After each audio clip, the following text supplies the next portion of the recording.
Et je pense que si vous êtes là ce soir, c'est parce que voilà, le sujet vous intéresse un minimum et que vous vous dites, bah tiens, j'aimerais bien réussir mon mariage, ou si je suis déjà mariée, j'aimerais le parfaire, ou si je suis divorcée, j'aimerais comprendre ce qui n'a pas été et me préparer au mieux pour une prochaine rencontre, Inch'Allah. Donc voilà, sur la fiche, on avait mis le mariage entre mythe et réalité au singulier. Et en fait, c'était complètement une folie parce que on a tous des mythes et différentes réalités rencontrées.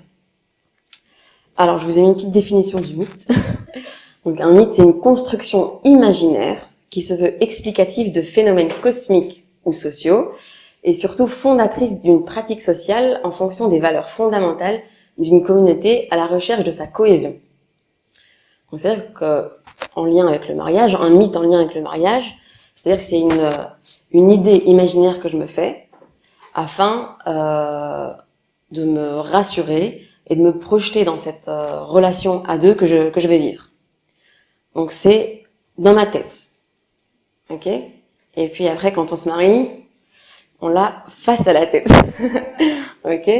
Donc il y a une différence, c'est que chaque personne a des mythes, et quand on se met en couple, bah, il y a ces mythes qui vont se rencontrer, et donc ça va créer une certaine réalité qu'on va vivre, qui peut être plus ou moins agréable ou violente, en fonction de ce qu'on vit. Alors, vous avez déjà vu une première réponse. D'après vous, quels sont les mythes que la plupart des personnes ont concernant le mariage? Le bonheur, c'est-à-dire? Le mariage, c'est source de bonheur? Ok. Aucune dispute. Jusqu'à la fin de la vie. Oui. C'est-à-dire jusqu'à la fin de la vie. Malgré tout? Oui, c'est ça. Ouais, c'est ça. Il n'y a pas de divorce. Comment? Et qu'il n'y a pas de divorce. Et qu'il n'y a pas de divorce, oui. Mais encore. Bon, je vais avancer et puis vous me direz au fur et à mesure. Donc le premier mythe qui revient chez beaucoup de personnes, c'est que le mariage c'est facile. Donc effectivement, en fait, moi je prends souvent l'exemple de la Malaisie, où avant de se marier, ils passent une formation obligatoire, ouais, comme le permis de conduire. C'est-à-dire avant de prendre la route, bah, on passe un permis, on passe des heures de théorie, et puis des heures de pratique, on valide nos connaissances, on valide notre savoir-faire, et puis on passe à l'action. Sauf que souvent, ce qui se passe chez nous, c'est que la préparation, elle se résume à quoi? À la fête. On passe presque 1 an à préparer sa fête, à chercher la robe, à chercher le traiteur, à chercher les différents meubles qui vont décorer, à chercher la zeyena, etc., etc. Et la préparation vraiment sincère qui va nous permettre de nous outiller afin de comprendre finalement qu'est-ce que j'aime pas, quels sont mes besoins, quelles sont mes attentes, qu'est-ce que je supporte, qu'est-ce que je supporte pas. Finalement, pourquoi je veux me marier, qu'est-ce que ça m'apporte de me marier, tout ça, c'est quasi inexistant. Donc, je sais pas s'il y en a ici avant de se marier qui ont fait ces démarches-là on va dire de s'outiller pour comprendre c'est quoi le mariage et comment comprendre, comment réussir sa vie à deux. Je sais pas s'il y en a qui ont fait ça avant de se marier. C'est pour ça qu'on est là aujourd'hui. Très bien. Donc voilà, le premier mythe, c'est le mariage, c'est facile. Alors, on va déconstruire un peu tout ça. Donc, pour ceux qui sont loin et qui n'arrivent pas à lire, je vais vous lire. Donc, le mariage est comme un mirage dans le désert. Palais, cocotier, enfin, ils auraient dû mettre palmier, je pense, chameau, mais soudain, tout disparaît et il ne reste que le chameau. Ok? Donc ça fait écho à toute une génération qui a grandi avec les Disney, notamment. Donc, le fameux rêve bleu. On pense toutes qu'il y a Aladdin qui va arriver sur son tapis, qui va nous emmener, et il va nous faire découvrir le monde, et puis on va voyager, on va vivre des choses agréables, il va me comprendre, je vais le comprendre, et ça va être easy. Sauf que c'est pas le cas. Et le problème, c'est que je disais, donc on est toute une génération à avoir grandi avec ça, et nos mythes ont été construits à partir de ça. D'accord? Donc, même si on va rencontrer une personne qui a des qualités, qui pourrait nous satisfaire, avec qui on pourrait grandir, parce que le mariage c'est vraiment l'occasion de grandir ensemble, on va toujours se dire ah mais non, ça correspond pas à l'idée que j'ai du prince, ça correspond pas à l'idée que j'ai de la princesse, parce que ça va dans les deux sens aussi. Et donc on a tellement fantasmé sur une personne qui n'existe pas que parfois certains célibataires ne se rendent pas compte qu'ils sabotent un peu leur mariage possible. C'est-à-dire que même s'ils rencontrent des personnes, ah non, il est trop petit, ah non, elle a fait trop d'études, ah non, elle est pas assez sportive, ah non, il est trop gros, ah non, il vient de telle ville, ah non, il était déjà marié, ah non, si, ah non, ça. Et puis les années passent. Et puis ouh là là là là là là là là là. Bon, toi tu fais bien de rester ici, toi. Bon, les féministes, venez ici, il y a du travail à l'avant. Donc non. Et puis en fait, à un moment, on arrive à un stade où on est fatigué de rencontrer des gens. On se dit, on se remet même individuellement en question. C'est-à-dire qu'on se dit peut-être que mince, c'est peut-être moi qui ai un problème, il y a eu un quoi quelque part, il y a quelque chose qui m'échappe. Ou on tombe dans un autre extrême, c'est que des gens, à force de vouloir trop bien faire, s'éternisent dans le développement personnel. Ils ont fait toutes les formations, toutes les conférences, ils ont lu tous les livres. Et puis, le frère, il a 37 ans, je lui dis, mais qu'est-ce que tu fais, Kaline, pourquoi tu te maries pas? Non, mais en fait, je me cherche encore. Mais à force de te chercher, là, tu vas te perdre plus qu'il ne faut. Donc, on tombe un peu dans ces deux extrêmes, entre ceux qui sont sûrs d'eux trop vite et qui se jettent la tête la première, en fait, ça foire, et ceux qui attendent des fois des décennies, où à un moment, ils disent, c'est bon, enfin, je me suis habituée à mon état de célibat, et du coup, finalement, plus le célibat est prolongé, plus c'est dur de quitter cet état-là pour être à deux. Et donc j'ai fait comme ça un peu ma présentation, j'ai fait mythe, réalité pour qu'on puisse un peu discuter. Donc moi je pars du principe que le mariage est une école. Quand je dis moi, c'est pas que moi, c'est je pense beaucoup de personnes ici dans la salle et beaucoup de professionnels de la santé. On est convaincus que le mariage est une école. On est là pour apprendre. Celui qui se dit voilà, moi je suis complet ou je suis complète, je me marie, je suis prêt et j'ai plus rien à apprendre, vous allez droit dans le mur quoi. L'école va vraiment venir vous réformer. Alors, celui qui est célibataire et qui me dit qu'il est patient, je le crois pas. C'est que quand on est marié qu'on apprend ce qu'est la vraie patience. Et une fois qu'on a des enfants, on se dit, mais en fait, non, j'étais pas patient avant, c'est maintenant que j'apprends ce qu'est la patience. À chaque étape de la vie, on se rend compte qu'on grandit. Alors, ça demande beaucoup d'efforts, le mariage. On peut pas se dire, voilà, alhamdoulilah, on s'est marié, on s'est passé la bague au doigt, et puis on se roule les pouces et ça va aller comme sur des roulettes. Ça demande des efforts, ça demande de faire des recherches, ça demande de s'intéresser à l'autre, ça demande aussi, donc je disais de la patience et de la remise en question. C'est ce qui fait défaut chez beaucoup de personnes. C'est, j'écoute pas ton avis en fait parce que le seul qui compte c'est le mien. D'accord? Et de toute façon, déjà quand j'étais chez mes parents, on me disait toujours que c'était moi qui avais raison. Et on me demandait toujours mon avis parce que je sais que j'ai toujours raison. Enfin, on a des gens qui sont un peu bornés comme ça.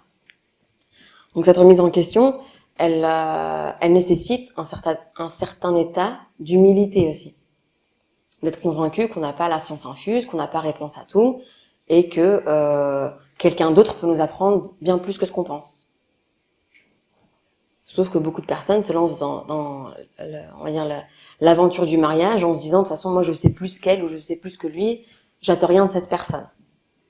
Et là, bam, dès le départ, il y a on va dire de l'affront, et donc ça va mettre les deux finalement mal à l'aise. Ça demande de l'honnêteté. Donc il y a beaucoup de personnes qui se sont mariées et qui ont découvert l'envers du décor. Donc on montre une certaine facette avant le mariage, donc le fameux rêve bleu, je te promets monts et merveilles, je vais te faire voyager. Et ça c'était une femme qui m'a envoyé un message qui me dit donc quand j'étais chez mes parents, on me dit non, tu voyages pas, c'est que quand tu vas te marier que tu vas voyager. J'ai l'impression que le mariage c'est on épouse une agence de voyage quoi, c'est incroyable. Et puis Miskine, elle est tombée sur un homme qui avait la phobie de l'avion et qui était radin. D'accord?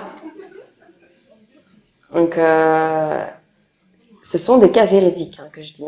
Je n'invente rien. Peut-être même qu'elle est dans la salle, je sais pas. Mais il y avait un shir une fois à la télé qui disait à tous les parents qui m'écoutent, donnez, on se comprend, votre fille à qui vous voulez, mais pas à un radin. C'est vraiment une des pires caractéristiques d'une personne. Parce que s'il est radin, il vous pourrit la vie. Il calcule tout, il compte tout, il n'y a pas de dépenses supplémentaires. Donc, c'est difficile. Donc, l'honnêteté, c'est-à-dire oser être honnête aussi avant le mariage. Après, on tombe dans, oui, mais on ne doit pas tout dévoiler parce que ce qui est passé, j'ai demandé pardon à Dieu, donc maintenant je vais de l'avant. Oui, mais si une fois marié, tu marches avec ta femme et tous les 50 mètres, tu dis salut Clara, salut Camille, Ahlen, Rania et compagnie, alors que tu lui as promis que tu n'avais jamais rencontré personne, on fait quoi? Ça va dans les deux sens aussi, encore une fois. Vraiment, tout ce que je dis au féminin est valable au masculin et inversement. Alors, l'authenticité. Donc, le mariage, il va venir un peu casser la carapace qu'on s'est mis autour de nous. Et on a beau vouloir cacher, au bout d'un moment, le plus profond de nous-mêmes va apparaître. D'accord? Parfois, c'est après quelques jours, parfois c'est après quelques semaines, parfois c'est après quelques années. Et si nous-mêmes, on n'en est pas conscient avant de se lancer dans l'aventure du mariage, bah, ça crée de belles surprises après. Ah, mais je pensais pas du tout qu'il était comme ça, je pensais pas du tout qu'elle était comme ça. Donc, pour ceux qui sont pas mariés, prenez une feuille et faites un petit bilan de conscience. On va dire, qui suis-je? C'est un peu, au niveau psycho, on pose pas forcément la question qui suis-je, mais se demander ce qui m'anime, quel est mon parcours, soyez authentique avec vous-même un petit peu. Afin que quand vous rencontriez une personne, vous sachiez un peu dire ce qui vous anime réellement. Ok? Et la base de la base, c'est la bienveillance. Donc, dans tout ce que je vais exposer ce soir, la bienveillance, c'est le socle. C'est la base. Donc, quand on parle de bienveillance, c'est le fait je fais une chose en étant convaincu qu'elle ne va pas te nuire et au contraire qu'elle va être bénéfique pour toi. D'accord? Sauf qu'on est dans une société un peu très très individualiste, où ce qui compte, c'est répondre à ses propres besoins, coûte que coûte. Donc même si je sais que ça va te pourrir la vie, je le fais parce que moi, ça me fait du bien. Et ça vaut dans toutes les sphères. Pour l'argent, l'intimité, le temps, les relations avec les belles familles, le boulot, peu importe. Moi, j'ai envie de jouer à la play jusqu'à 3h du mat. Ça me fait du bien.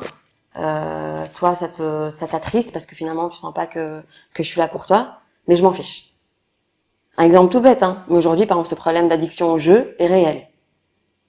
Hier, ils étaient enfants, aujourd'hui, ils sont adultes. On fait comment? Donc, ça peut être l'addiction au jeu, ça peut être l'addiction au jeu d'argent, ça peut être l'addiction à la pornographie, ça peut être l'addiction au café. Combien d'hommes doivent aller presque tous les soirs au café? Ah non, je m'en fiche. Moi, c'est tout. Moi, j'étais comme ça depuis avant qu'on se marie, donc c'est pas maintenant que je vais changer.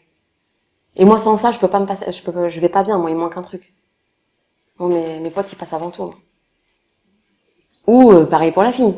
Moi, tous les jours, je dois appeler pendant 3 heures mes amis parce que ça me fait du bien, parce que je sais pas quoi, parce que. Donc la bienveillance, ça s'apprend. Ça s'apprend déjà dès le plus jeune âge. Donc s'il y a des parents dans la salle, c'est inculquer cette valeur-là déjà chez les enfants. Le deuxième mythe, on s'aime, donc on se comprend. Avant, on va dire, pour rester un peu dans les clichés, on présentait le jour J, le mari à la mariée, on lui dit voilà, tiens Venti, voici ton destin. Aujourd'hui, c'est plus ça. Aujourd'hui, c'est la fille qui va venir voir son père, elle lui dit papa, voici mon destin. Et du coup, on va dire, les jeunes se sont fréquentés, ont discuté, ont été au ciné, ont mangé au resto, se sont vraiment découverts au sens littéral et parfois plus. Et donc, ils sont réellement amoureux. Ils pensent être réellement amoureux. Et du coup, ils partent du postulat que vu qu'on s'aime, je l'aime elle-même, d'office, on va se comprendre. Ça se voit dans les yeux. J'ai pas besoin de m'expliquer. Peu importe ce qui va se passer, on va se comprendre. Et on se rend compte que parfois il y a des gens qui sont restés en couple, des fois pendant des années, et après le mariage, quelques mois après, ils se sont séparés. On en a tous autour de nous. Peut-être même que vous faites partie de ces personnes-ci. C'est parce qu'on ne connaît une personne réellement que quand on vit avec. Parce que c'est normal, quand on se voit au resto, qu'on se voit de temps en temps après le travail, après l'unif ou autre, on est sous notre plus beau jour, on est apprêté, on est dans un état de séduction, c'est du court terme. C'est-à-dire que je sais que sur la journée, je vais devoir juste faire attention à ce que je dis, à ce que je fais pendant 1 heure, 2 heures, allez, 3 heures. Et vu que je veux l'avoir dans la poche, je prends soin de moi à fond. Et vu que je suis dans le love, je vois que ce qui va aussi chez l'autre. Ok ? Sauf que cette phase de passion qu'on appelle, cette phase de passion, avec le temps, elle va chuter, elle va passer. Et là, on va se dire, oh, mais c'est pas possible, je pensais pas qu'il était comme ça, avant il n'était pas comme ça. Mais c'est normal, après cette phase de passion, il y a la réalité qui te rattrape, qui vous rattrape, tous les deux, qui nous rattrape, parce que je suis passée par là aussi. Je vais rien dire de plus parce qu'on est en direct et que mon mari me regarde. Alors ça, c'est une chouette citation que j'aime bien, c'est « L'amour est aveugle, mais le mariage lui rend la vue ». Ok ? Donc, quand on vit avec une personne, qu'on le veuille ou non, au bout d'un moment, la vraie identité de la personne va, on va dire, être flagrante. On peut jouer un jeu en petit temps, comme je disais, quelques semaines, quelques mois, mais au bout d'un moment, cette réalité va le rattraper ou la rattraper. Donc autant faire ce petit exercice de l'authenticité avant de se marier sur une petite feuille, plutôt que de découvrir ça après le mariage. Et des gens même qui sont vraiment de bonne intention, qui disent clairement après le mariage, je pensais pas que j'étais comme ça. Je me découvre. Donc, beaucoup pensent que quand on se marie, c'est beau, c'est rose, c'est toi et moi, ça fait nous. Ok ? Le fameux 1 + 1 égale 1. N'importe quoi. C'est moi plus toi égale moi plus toi plus nous. C'est-à-dire que moi, je m'oublie pas. Et toi non plus. On a chacun le droit d'exister à notre échelle, mais il y a une nouvelle entité qui est venue s'ajouter, qui est le nous. Qu'on va devoir apprendre à alimenter, à nourrir, à aimer aussi, à lui créer de la place. Et tout ça aussi, enfin j'en ai pas parlé tout à l'heure, mais tout ça aussi c'est en lien avec le schéma parental qu'on a dans nos familles aussi à la base. Ok, on s'inspire beaucoup de ça. Si on vient d'une famille où c'était le bonheur absolu, on voyait nos parents être pressés de se retrouver, s'organiser des petits week-ends en amoureux, parler en bien de l'autre en son absence, il y a déjà 3/4 du travail qui est fait. Ok ? Sauf que parfois c'est hey, Jibili, je sais pas quoi. Parfois c'est ah, il rentre tard ton père. Ah, malara, bon débarras. Ok ? Et du coup ça nous marque. Et on recrée ça dans notre mariage.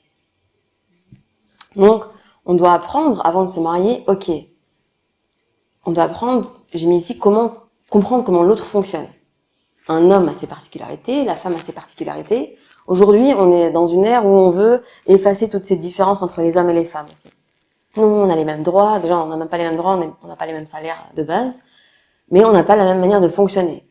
Donc, on va pas tomber dans la caricature de la femme aime le rose, l'homme aime le bleu, où la femme est hyper émotionnelle et l'homme est très froid et très cartésien. Rien à voir. Mais il y a des sensibilités, des particularités qui reviennent très souvent.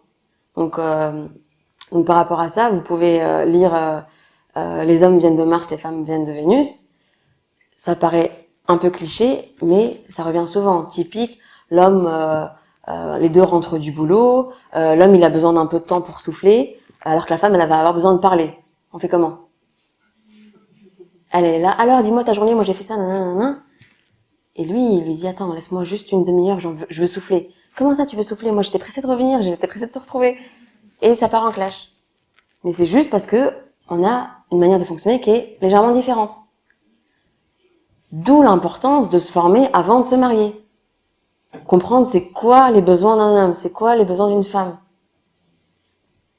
Pour que le jour où ce couple se forme et habite sous le même toit, ils puissent se comprendre, puissent mettre un peu de distance, pas prendre tout à cœur et se dire tiens, il me parle pas parce qu'il m'aime pas, ou il me parle pas parce que j'ai mal fait un truc, et tout remettre en question.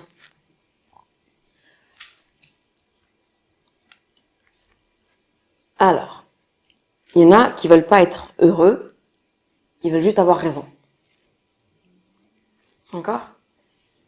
Ça, c'est une tradition religieuse aussi. Quand on est dans un débat et qu'on sait fondamentalement qu'on a raison et qu'en face de nous, la personne, elle s'acharne à vouloir imposer ses arguments coûte que coûte et qu'elle est prête limite à passer aux bras et aux mains pour imposer son avis, on sait qu'il est préférable de dire ok, khalas, on s'arrête là. Et... Sauf que dans les couples, ça se passe dans la mosquée. Le ok, machallah, je suis d'accord avec, j'entends ton point de vue. Et à la maison, c'est comment ça? Moi, je te dis c'est ça et toi tu me dis c'est ça. Et donc, des fois aussi, peut-être, c'est reconnaître qu'on peut penser différemment. Ok? On peut ne pas être d'accord sur tout.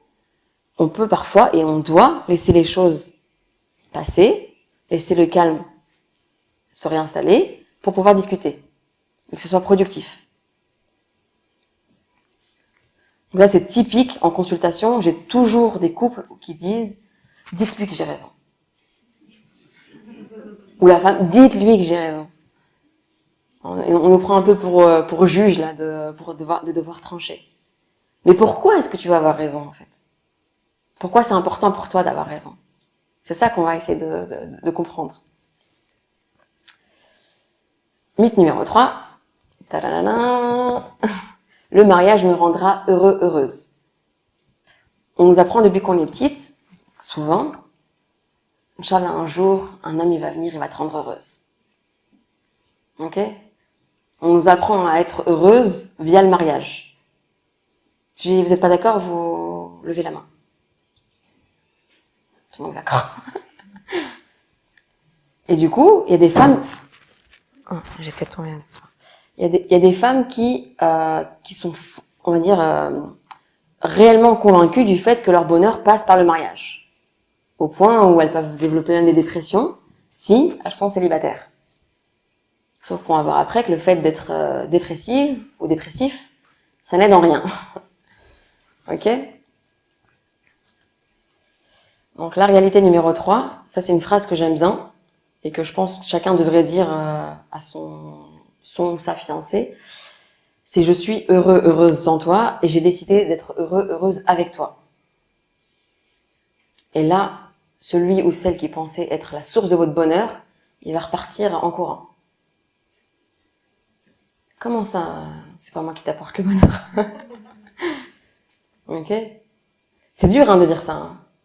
Parce que ça veut dire quoi? En gros, tu te kiffes et tu n'as pas besoin de moi.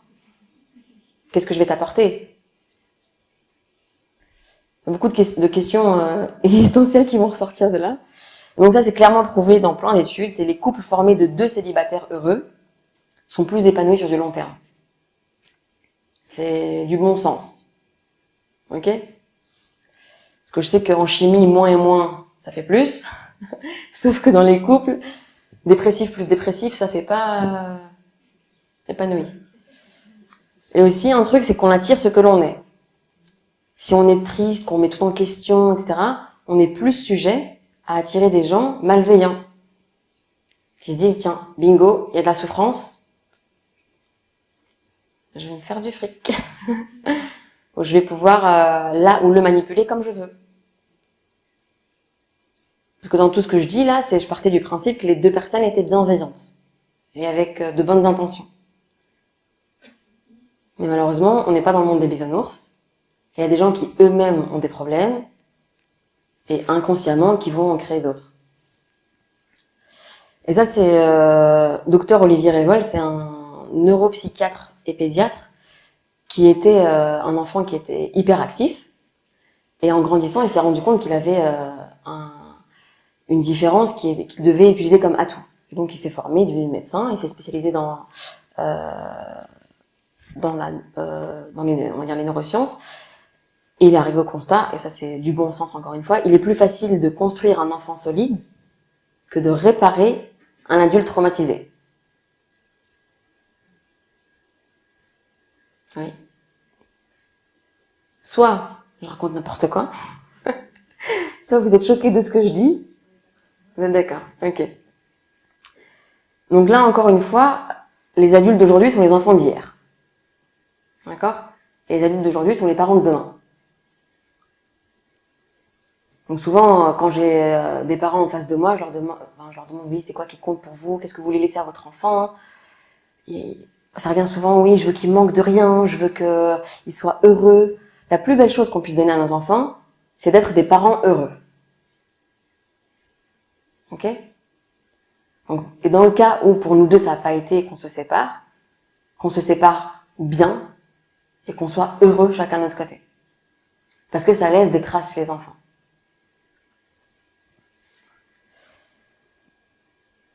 Donc ça, c'est le cas classique aussi, le pourquoi tu t'es marié. J'en avais marre de galérer chez mes parents. Je voulais avoir mon petit chez moi. Du coup, premier venu, première venue. Tu veux te marier? Ouais, moi aussi, vas-y, viens, on va se marier. C'est caricatural, mais ça arrive, hein. Donc la fille qui souffre chez elle, qui en a marre, qui veut voyager, qui se dit, tiens, il y a un gars qui m'a l'air potable. Je me lance dans l'aventure et puis après, on la revoit plus tard, 2 ans, 3 ans, 4 ans plus tard. Et c'est vrai qu'au début, je sentais qu'il y avait un truc qui n'allait pas, mais c'était mieux que de rester chez mes parents.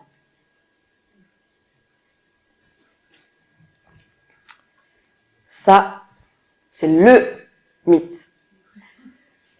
Donc, il est pieux, elle est pieuse. J'ai la garantie du succès, du mariage, sous-entendu. Ça, c'est ce qui revient très, très, très souvent. Donc on va sortir du cliché de ils portent la barbe, ils portent leur qamis, elle porte le hijab. Hein. C'est classique, je l'ai vu à la mosquée, il me parlait de conférences, il postait des choses en lien avec le din, il me ressortait des hadiths à chaque conversation.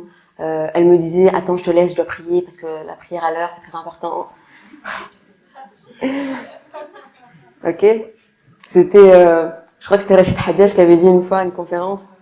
Il dit, donc la fille est en train de dormir et vers 4 heures du mat, elle reçoit un petit SMS de son copain, on va l'appeler son copain, et lui, il lui dit, voilà, c'est la nuit, je pense à toi, je me prêtais à prier la prière de Fajr, et tu es dans mes pensées. Donc elle est dans le love total, sauf que lui, en fait, il finit sa soirée PlayStation, et il se dit, tiens, avant d'aller dormir, je lui envoie un petit SMS pour lui faire miroiter que je pense à elle et que je prie à l'heure le Fajr. Ok? Donc ça, c'est le mythe. Et c'est souvent ce qui revient, c'est j'ai vu un côté de lui ou un côté d'elle qui m'a donné envie, qui m'a mis ou mise en confiance. Et je me suis dit, c'est bon, enfin, c'est la personne idéale pour moi. Ça, c'est un petit dessin de Muslim Show que j'aime bien. Donc on voit 2 personnes sur des icebergs. Donc celui à votre gauche, donc il est sur des mauvaises actions en surface, mais il y a énormément de bonnes actions en dessous. Et celui d'à côté, c'est l'inverse, c'est un peu de bonnes actions mais très visibles et beaucoup de mauvaises actions bien enfouies. Ok. Donc là, on va pas revenir sur comment choisir son conjoint, les critères, etc. Ça mérite une rencontre à part entière, mais faut se méfier des apparences. Ok. Dans les 2 sens. Donc la piété, elle se mesure pas, elle se vit. Je peux te dire autant que tu veux que je lis du Coran, je prie, je fais des sadaqas, je visite les malades, etc., etc.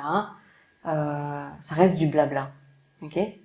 Même s'il faut pas mettre de côté les gens qui sont vraiment sincères, authentiques, qui font ça avant et qui continuent de le faire après. Mais ça doit pas être le seul élément sur lequel on doit se baser avant de se marier. Donc la partie invisible de l'iceberg qu'on vient de voir, ça c'est le quotidien du couple. Il y a des femmes qui me disent, je me suis mariée avec le frère que tout le monde conseillait à la mosquée. Et sur 2 ans de mariage, il a prié 2 fois le fajr. Ok? Ou on part en vacances, il me dit retire ton hijab parce que y a plus personne qui te voit.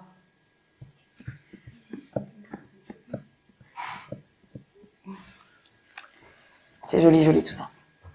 Donc, l'essentiel, c'est d'apprendre aussi à vivre spirituellement ensemble. Pas une série d'actes, mais vraiment qu'il y ait cet air de sakine, d'apaisement, vraiment de bien-être dans notre foyer, où on se dit que l'autre est une source d'épanouissement spirituel. Elle m'apprend, je lui apprends, on est dans de la bienveillance, on va à notre rythme, je me sens pas jugée, que j'ai plus de connaissances que lui ou qu'elle ait plus de connaissances que moi, ça ne me pose pas de problème. Je la prends pas de haut et on avance. Donc ça, c'était une femme qui est venue après son divorce et je lui dis mais en fait pourquoi est-ce que tu l'avais choisi lui? Elle me dit texto comme ça. Hein, je savais qu'il prenait des cours pour apprendre le Coran et donc ça m'a touchée. Ah oui, ça t'a touché profondément là. Alors mythe suivant, dis-lui toujours oui et ça ira bien. Autant chez les hommes que chez les femmes. Peu importe ce qu'ils te demandent, tu dis oui. Peu importe ce qu'elle te demande, tu dis oui.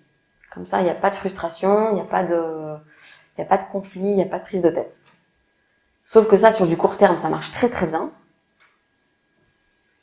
Mais sur du long terme, ça fait des dégâts. Ok? Donc ça, typiquement, j'ai mis on n'existe pas en s'effaçant, ça on se tue à petit feu. Ça, c'est la théorie que j'appelle la théorie de la cocotte minute. Oui, oui, oui, oui, oui, oui, oui. Et puis un jour, ça explose. D'accord? C'est des couples qui vont très bien, par exemple, pendant 10, 15, 20 ans. Et puis un jour, on apprend leur divorce et on se dit, mais c'est pas possible. Ça allait super bien. Qu'est-ce qui s'est passé? Il y a un truc qui nous échappe. En fait, rien n'allait.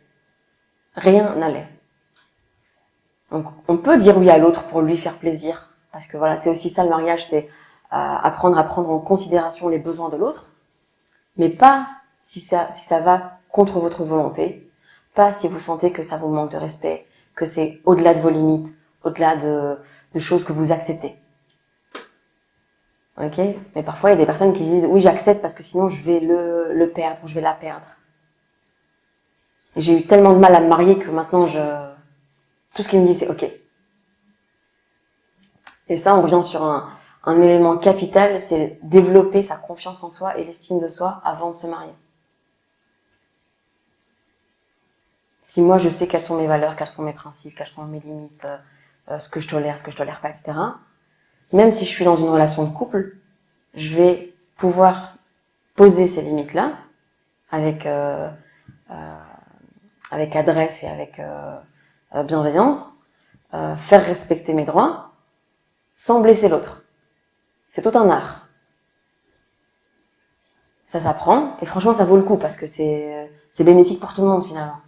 Et très souvent, dans plein de situations où il y a des problèmes, quand on discute avec le couple, le conjoint ou la conjointe dit « Mais en fait, je savais pas. Je savais pas tout ça, je savais pas que tu souffrais de ça. » Donc, la communication, c'est un élément fondamental. Aujourd'hui, on est dans l'ère de la communication, on est hyper connecté, sauf que physiquement, on est à l'ouest, quoi. Donc, il faut réapprendre à discuter. Donc ça, c'était une dame qui m'a envoyé un message en disant « J'ai toujours tout fait pour lui, je n'ai reçu aucune reconnaissance, j'ai l'impression d'être un meuble. » Vous imaginez? C'est même pas une plante. Une plante, au moins, tu l'arroses, tu lui parles parfois. Là, c'est un meuble. Alors, tu viens, tu passes devant, c'est inerte. J'ai l'impression que je suis anesthésiée, quoi. Et ça, c'est pas 1, 2, 3 femmes qui disent ça. Hein. Ça vaut pour les hommes aussi. Et plus pour les femmes aussi. Pourquoi? Parce que, avec le temps, on n'a pas appris à prendre soin de l'autre. On n'a pas appris à le prendre en considération.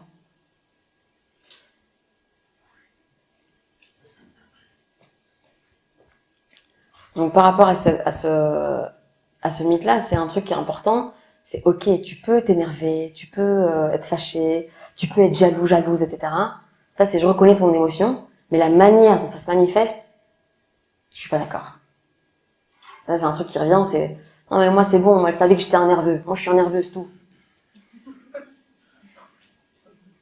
Moi je suis une colérique. Moi je suis une colérique. Moi, depuis que j'étais chez mes parents, on me disait que je suis colérique. Mais ça, c'est un état. Tu peux apprendre à gérer ça. Et on revient encore à l'éducation spirituelle. Comment est-ce qu'on peut en arriver à adorer Dieu tout en ayant des poussées colériques, des poussées de jalousie maladive, des poussées de... Tout ça, ça doit se travailler. On peut pas dire, moi, je suis comme ça, c'est tout.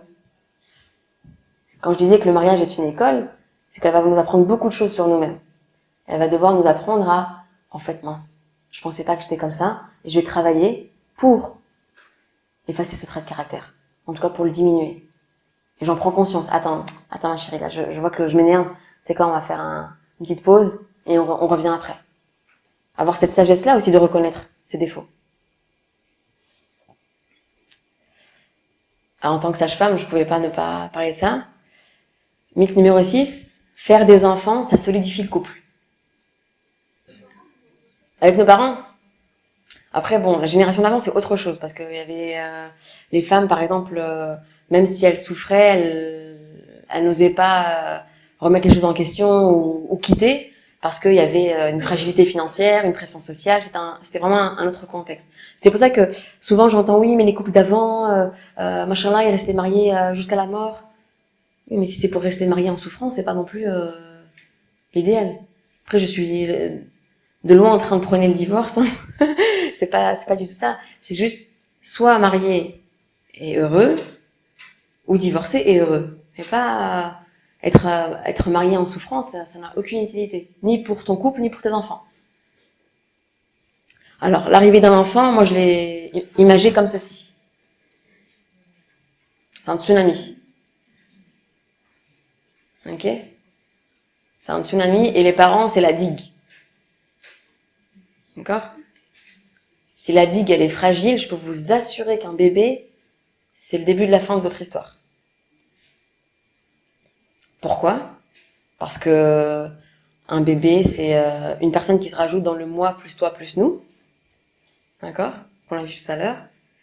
C'est un chamboulement hormonal chez la femme, des changements corporels chez la femme, une place difficile à prendre chez l'homme, un allaitement qui prend beaucoup de place, un nouveau rythme à mettre en place justement qui est pas forcément facile à comprendre. Et tout ça, si on n'y est pas préparé et que notre couple est fragile, l'enfant va venir séparer le couple. Et ça, on le voit. Il y a un taux de séparation qui est important après les naissances ou même pendant les grossesses. Ok ? C'est très triste parce que ça a un impact justement sur l'avenir de ce petit être qui arrive.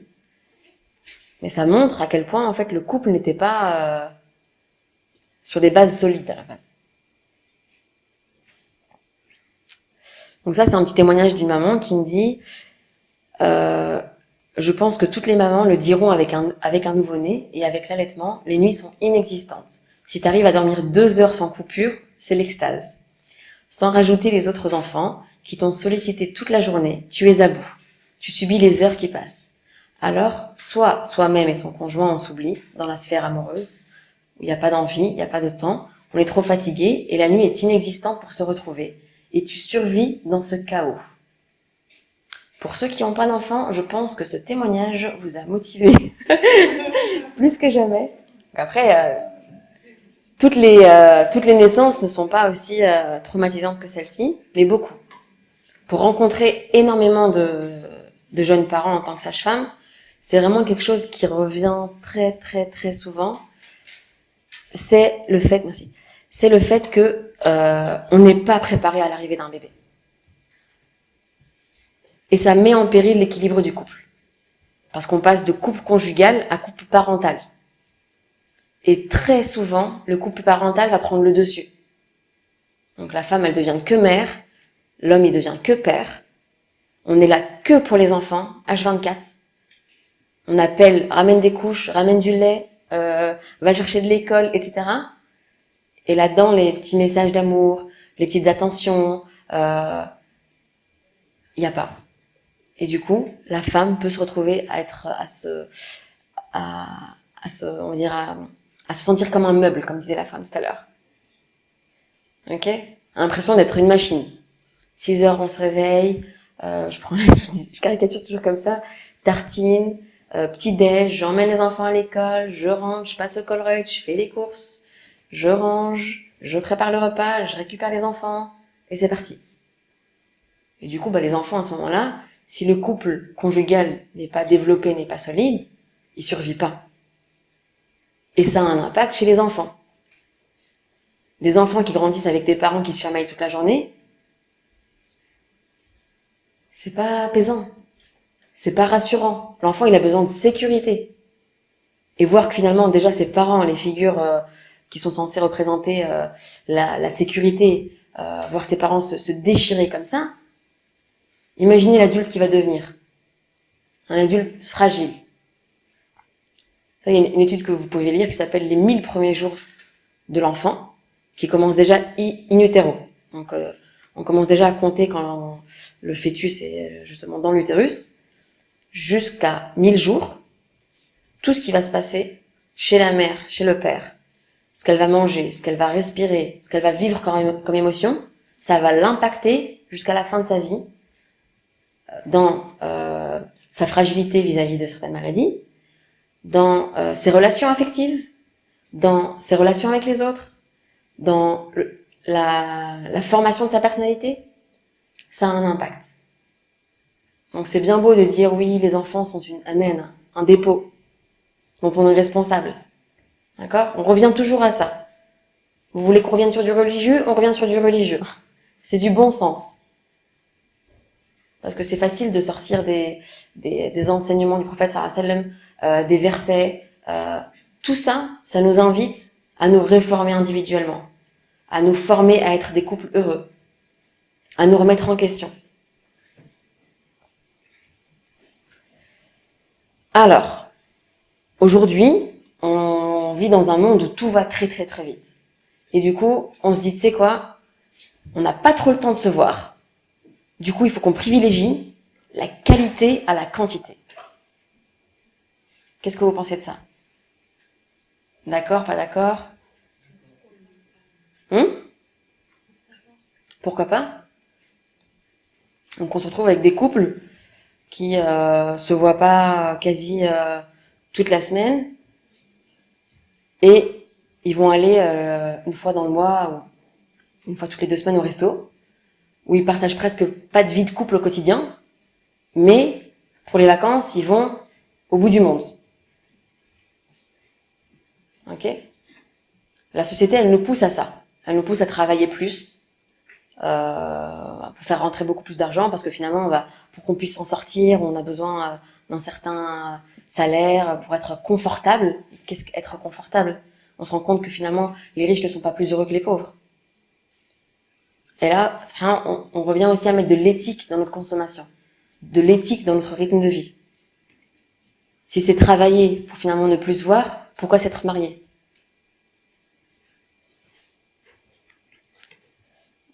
Donc travailler, voyager, travailler.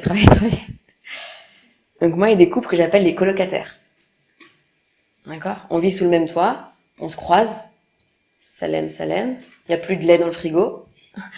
Il faut acheter des nouveaux t-shirts pour le petit parce que il a grandi et ils lui vont plus. La semaine prochaine, il y a la réunion de la petite. Tu vois la petite là qui est en 2e primaire? Ouais, il y a la réunion pour elle. Ok? Et encore, je suis gentille parce que les colocataires, ils restent ensemble par plaisir. Il y a des couples qui sont colocataires malgré eux, qui restent parce que ça fait X années qu'on est ensemble, on a des enfants, il se passe plus rien entre nous, mais on est mariés, c'est tout. C'est plus facile de rester comme ça que de se quitter et d'affronter un nouveau célibat ou une réorganisation familiale ou que sais-je. Donc les couples colocataires, ils sont bien plus nombreux que ce qu'on pense. Ça, c'était au Japon. Ils ont montré qu'il y a des couples qui n'ont quasi plus de moments intimes durant plusieurs années après l'arrivée d'un enfant. C'est dur. Mais c'est pareil à Bruxelles. Hein. Faut pas aller au Japon pour faire ce constat-là.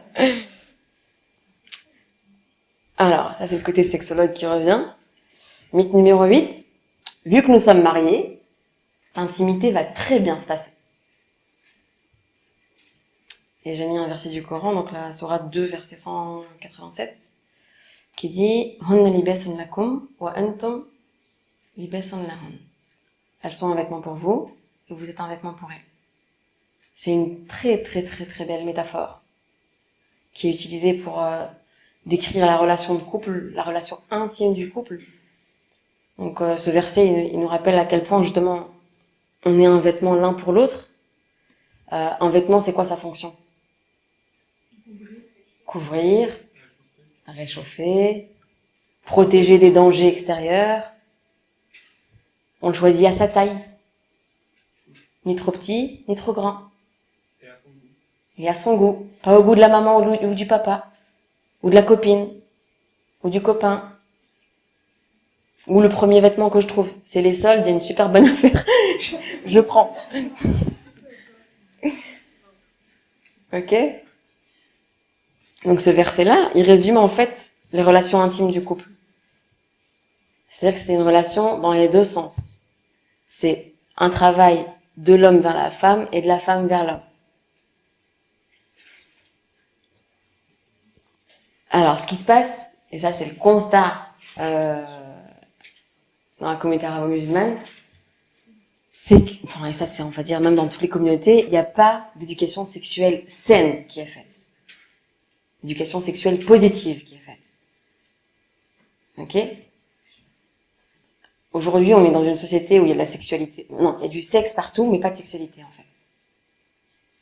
C'est-à-dire qu'on voit des images de femmes et d'hommes dénudés partout. Dans la musique, c'est de la pornographie musicale. L'addiction à la pornographie, elle touche tout le monde.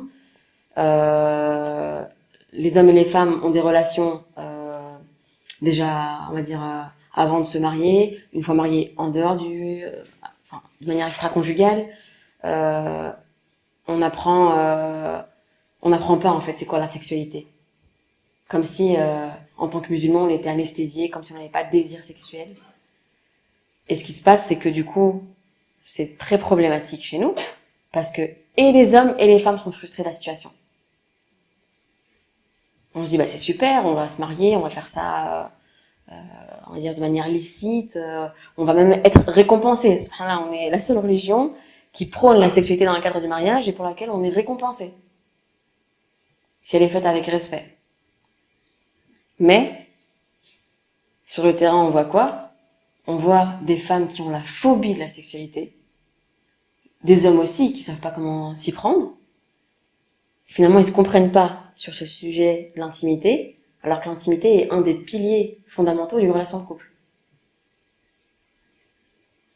Aujourd'hui, on est dans une société où on prône l'épanouissement sexuel. Et finalement, bah, si une personne ne le trouve pas dans son mariage, bah, c'est bon, je suis pas épanouie à ce niveau-là, hop. Suivant.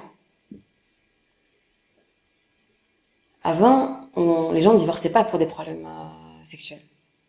Aujourd'hui, c'est assez fréquent. Sauf qu'on va pas dire, tiens, Rachid et Rachida, ils ont divorcé parce qu'ils avaient un problème sexuel. Heureusement qu'on ne le dit pas, ça reste d'ordre de l'intime. On va dire oui, ils s'entendaient pas, ou il y a eu un souci. Mais c'est un problème qui revient avec notre génération. On est né ici, on a grandi ici, on a étudié ici, on s'est rencontrés ici, et on n'ose pas parler de ces sujets-là. Pourquoi? Parce qu'il y a de la pudibonderie. La pudibonderie, c'est quoi? C'est la chouma. C'est, en fait, non, c'est haram. On parle pas de ça. Je pense qu'il y a quelques années, on n'aurait même pas pu parler de sexualité dans une mosquée. On croit que les musulmans, au niveau hormonal, ils sont déconnectés. Alors, subhanallah, ça fait partie de l'équilibre de la personne. Et ça, je vais faire la pub maintenant. Faut qu'on le développe dans des ateliers, dans des rencontres, pour expliquer aux jeunes que finalement, ok, T'as du désir sexuel, bah c'est normal. Mais comment tu te préserves jusqu'au mariage? Pourquoi tu te préserves jusqu'au mariage? Il y a des femmes qui me disent, mais moi je me suis préservée jusqu'au mariage. Mais c'était horrible. Tout ça pour ça.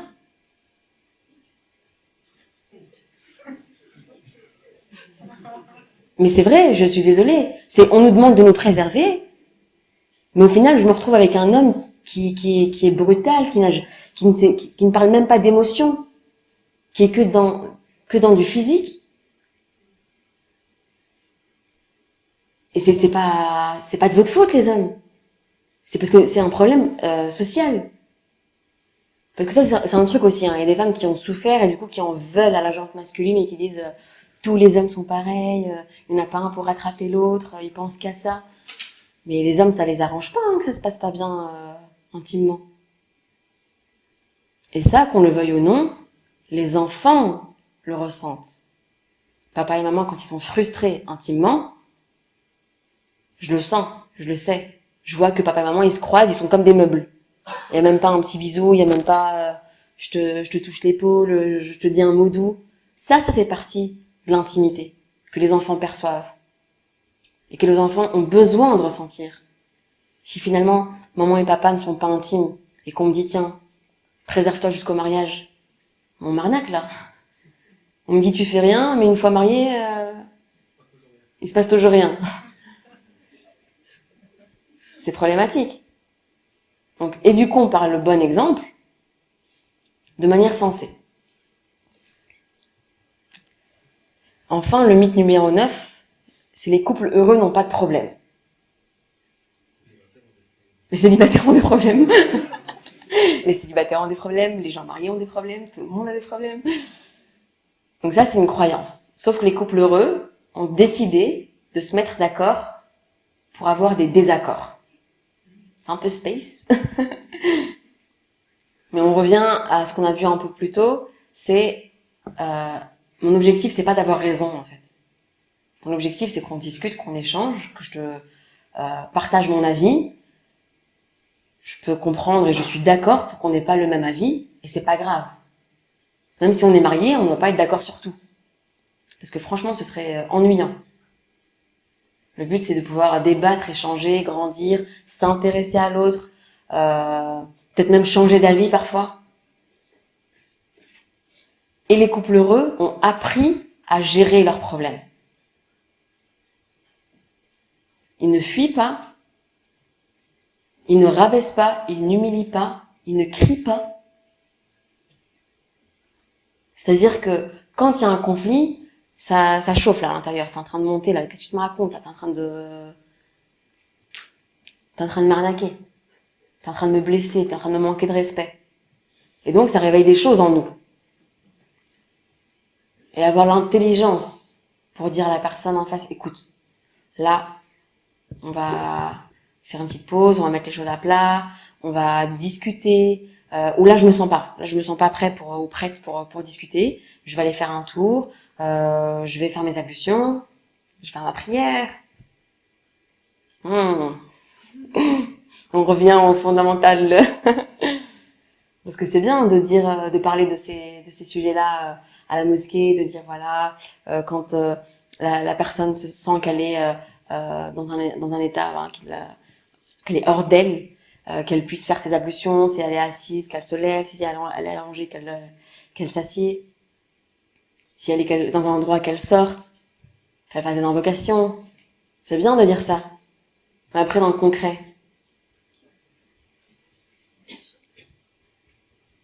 ils sont où ceux qui prient à l'heure et qui gèrent les conflits?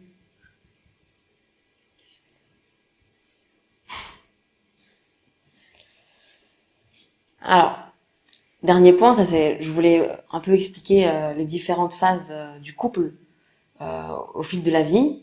Donc, un couple normal, on va dire dans une phase classique, passe par la phase d'abord de passion. On appelle aussi la phase de romance. Donc, je vis que pour toi, j'attends ton petit SMS quand j'ai mon GSM qui vibre, mon cœur palpite.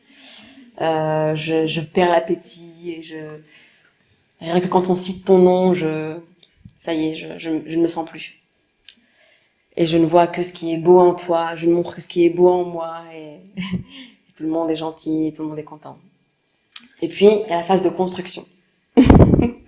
Donc, une fois qu'on se met en couple, on va réfléchir à installer notre vie, donc c'est-à-dire on va investir dans notre petit chez nous, on va réfléchir à notre choix de carrière, on va vraiment jouer la carte de la sécurité du couple.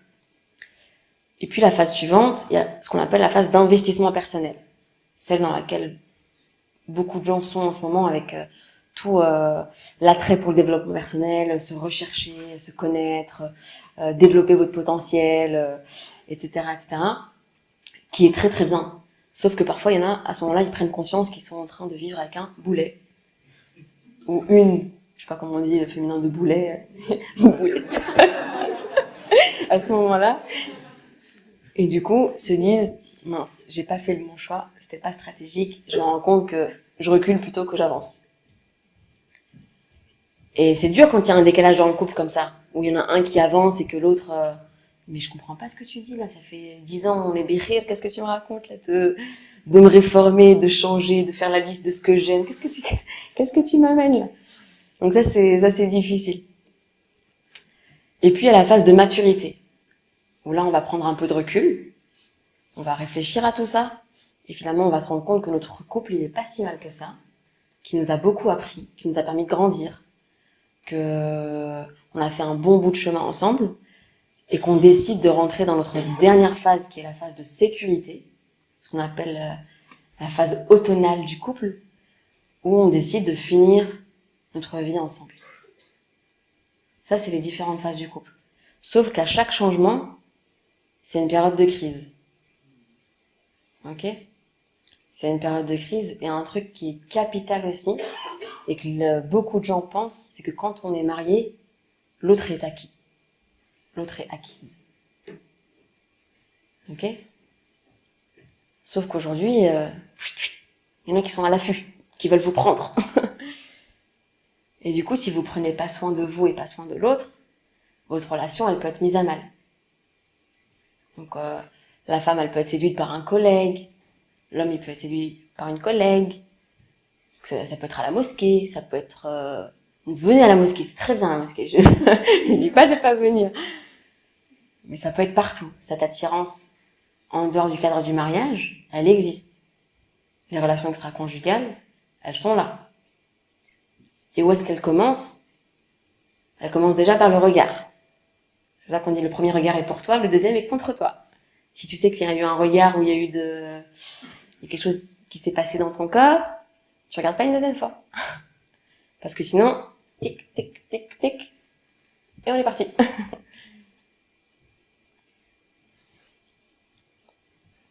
Et pour finir,